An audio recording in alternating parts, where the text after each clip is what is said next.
بسم اللہ الرحمن الرحیم۔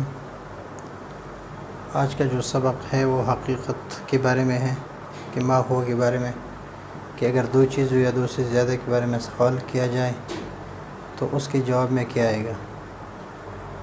تو ابھی دیکھ لیتے ہیں کہ فرس اور انسان، ان دونوں چیزوں کے بارے میں اگر سوال کیا جائے تو فرس اور انسان اس کی جنسی قریب ہم کیا دیکھیں گے، یہ دونوں شریک ہے حیوان میں، یہ بھی جاندار ہے اور یہ بھی جاندار ہے، تو دونوں حیوان میں شریک ہے، تو اس کے جواب میں آئے گا حیوان۔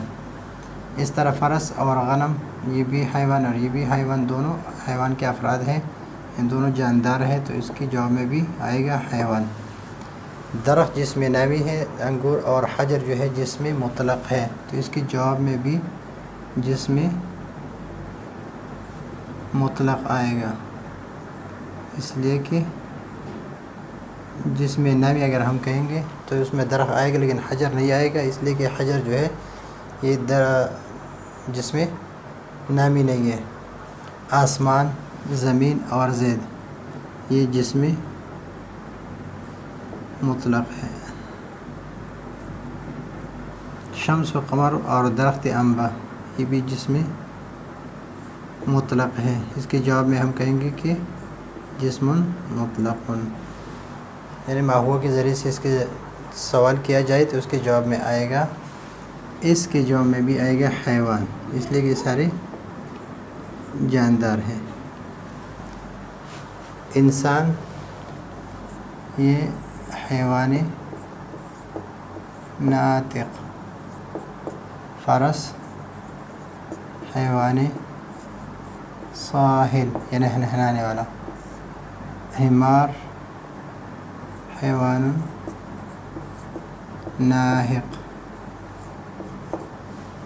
بکری، اینٹ، پتھر اور ستارے، اس میں سے یہ حیوان اور یہ جسم میں سب شریک ہے، جسم میں سب شریک ہے، تو اس کے جواب میں آئے گا جس میں مطلق۔ اور پانی، ہوا اور حیوان، یہ تو جسم ہے لیکن یہ جسم نہیں ہے، بلکہ اس کو یہ تینوں پر، یہ جسم میں، یہ جسم اور یہ تینوں کس میں شامل ہیں؟ جوہر میں شریک ہے، جوہر میں شریک ہے۔